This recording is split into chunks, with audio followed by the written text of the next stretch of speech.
Hi, Ann. Hello, how are you? I'm wonderful. How are you today? I'm doing very well, thank you. Good. Nice to meet you. Where are you located? Nice to meet you. I am in Connecticut. Okay, wonderful. Yeah, I'm in Kansas City.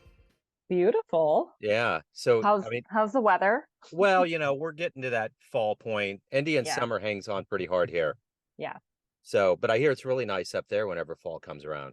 It's beautiful. I bet, and they say that is why you live in the Northeast, right? Yep. Is to get the changing leaves, and I think that's true. So Yeah, yeah, I didn't want to pretty. be cliche, but that's all I hear. It's true. It comes So, from somewhere. yeah, right. So it's great to meet you. And I want to begin our conversation with what we lived through for the last 3 years with COVID. How did you get through it? And how has it changed you? Yeah, I mean, what a wild ride, huh? Yeah. So I am a mom of twin girls.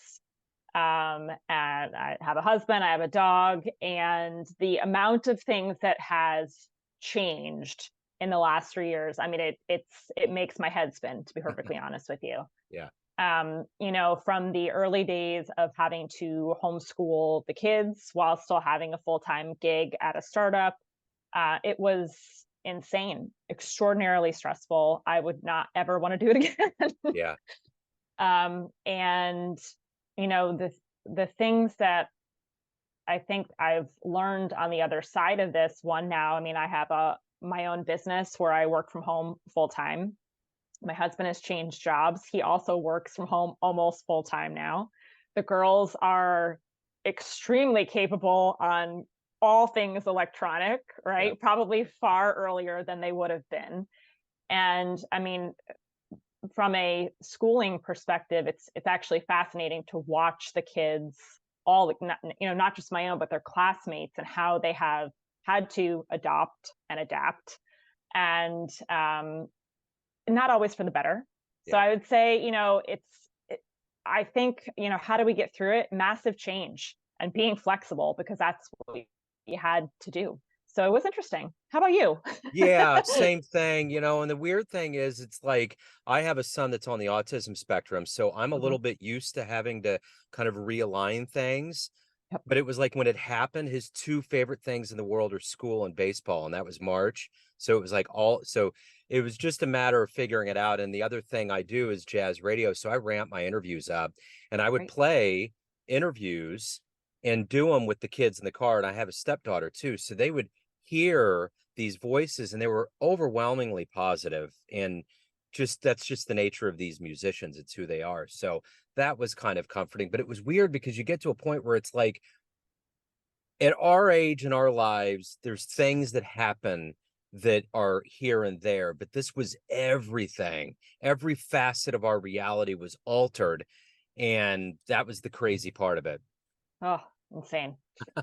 So let's move on into exactly what you do for a living. So let's put you in front of a bunch of third graders at career day. One of the Ooh. kids, yes, one of the kids looks up and says, "Hey, what do you do for a living?" How do you answer that child?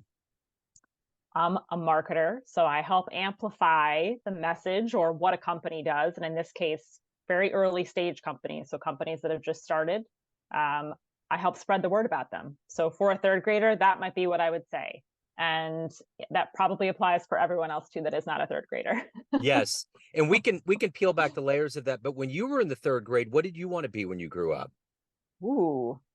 I think at some point I wanted to be a ballerina. I Okay. am not clearly a ballerina, but that was on the list. Yeah. Yes.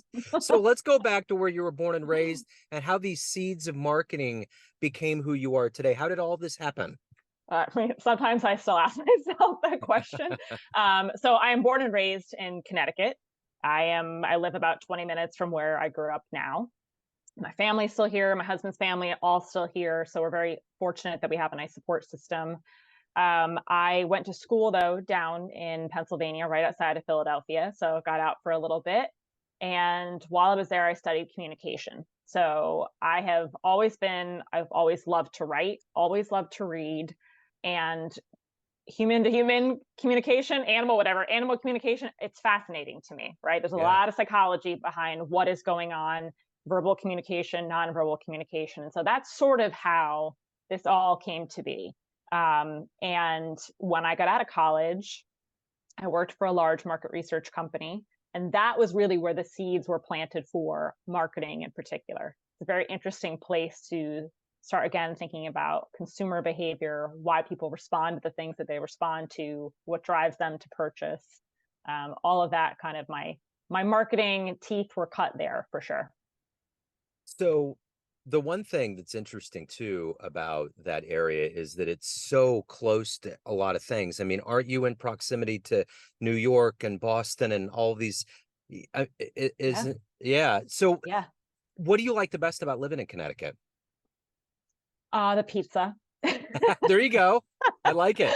That might be my favorite thing. I mean, you kind of nailed it too, right? It is definitely a midway stop between Boston and New York. Love both cities. I have family up in Boston too. So it's great to be near so much culture, so much technology, so much communication, quite frankly, and have access to a lot of people that are learning and growing, and a lot of really good energy. So I think that's what I really like about Connecticut. There's just so much opportunity to do a lot.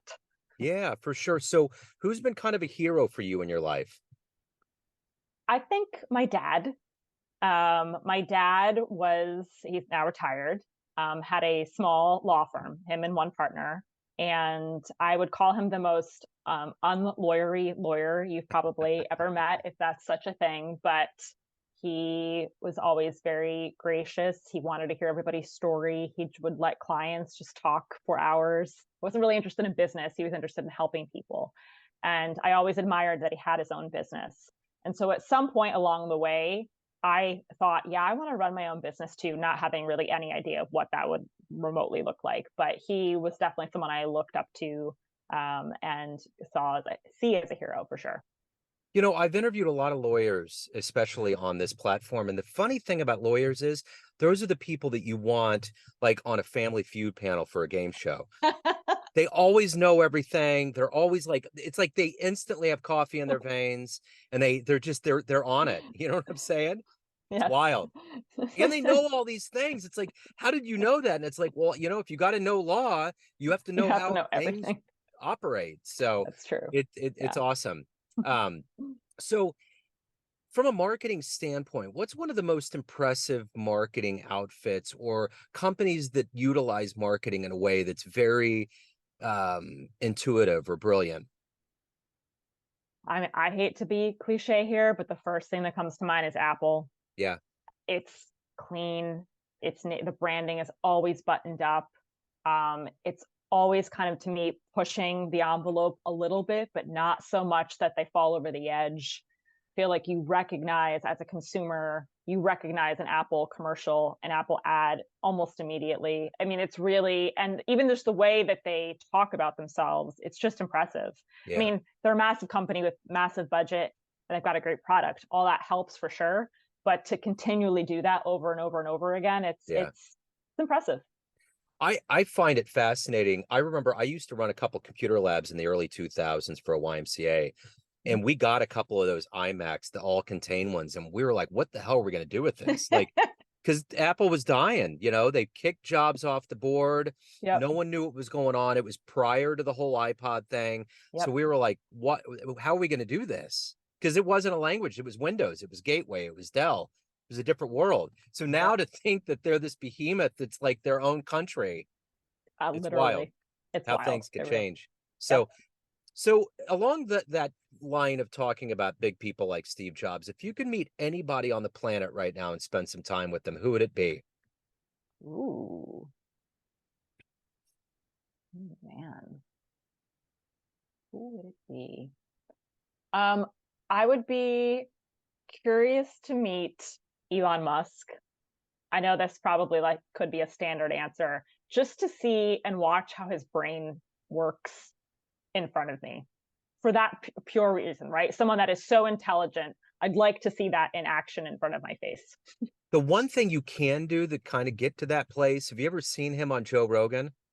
I have not, You no. should just Yeah. just Google it, pull it up because I've seen that and it's very interesting. And I think the Yeah. one that he was on was the one that he got all the flack for Yeah. after when he was smoking and drinking. But the weird thing is that stock went down the day after, but it skyrocketed like 12% the next week.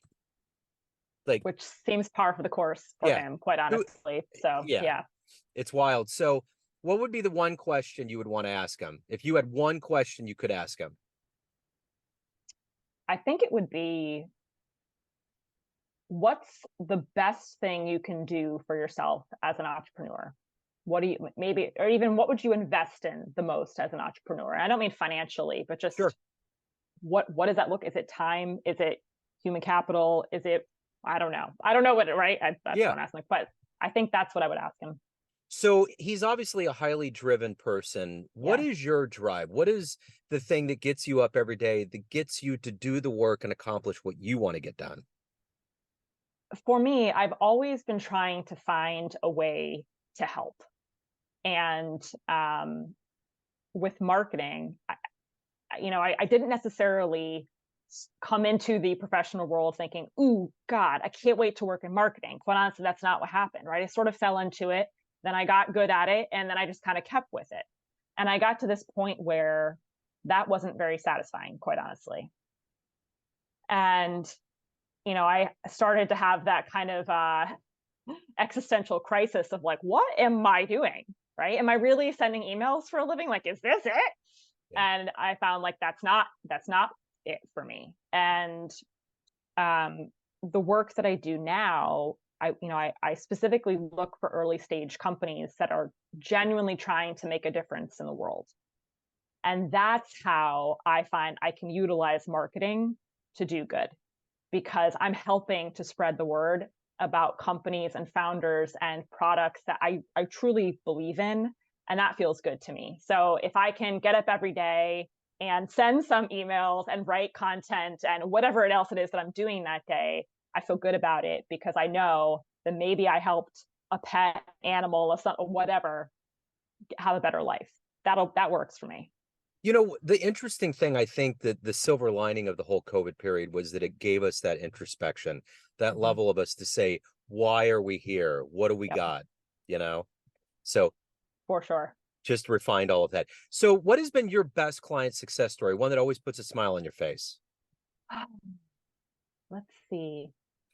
I mean, I think for me, it's just watching them grow, quite honestly. Because again, early stage companies, you never know if they're going to make it or not, right? They have to find product market fit. So watching them go from this phase of maybe a handful of employees to 20 or 30 employees, and increase brand recognition, increase sales, increase demand for them, like that's just so exciting. And then also hearing the success stories of their product with their clients, for me, like that's a win. That's success for me for sure. So of all of the things that you've accomplished and done so far, what are you the proudest of? I think quite honestly, just still being here 3 years later, running this business and making something out of it. It's nerve-wracking starting your own business, going out on your own, and the only person that holds you accountable every day is you. And it's a lot, but I am really proud of the fact that 3 years later I'm still here and still learning and growing, and I don't take that for granted that I have this opportunity. I'm thankful for it. So if you were to have a dream tonight, you ran into a 20-year-old version of you, and you could give that version of you a piece of advice based on the wisdom you've gained so far in your life now, what advice would you give your younger self? I would tell my younger self to speak up more often earlier. I think it can be, especially in corporate America, a little daunting to share your voice and to want to be heard. And I realize now how important that truly is. And I think that people respect you more for voicing your opinion rather than swallowing it and being uncomfortable or upset. So that is 100% what I would tell my 20-year-old self. Don't be afraid. Shout it out loud. Yep, absolutely. So let me ask you this. If you could witness any event in human history with your own eyes, what would you love to have been there to see?